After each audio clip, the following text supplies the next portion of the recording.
at them here with a simple and fast review of the Gum brand soft pack or soft picks 270 pack. It's 3 different 90 count packages, so we're going to open them up, show you exactly what they look like.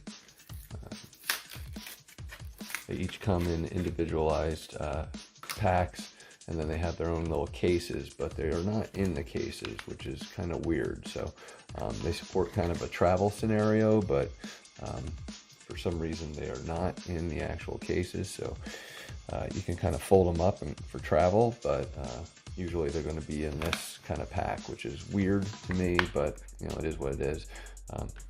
Anyway, just figured I'd show you kind of up close what these look like. They just peel off one by one, and they'll just, and I'm not doing a great job, this will just go right in between your teeth.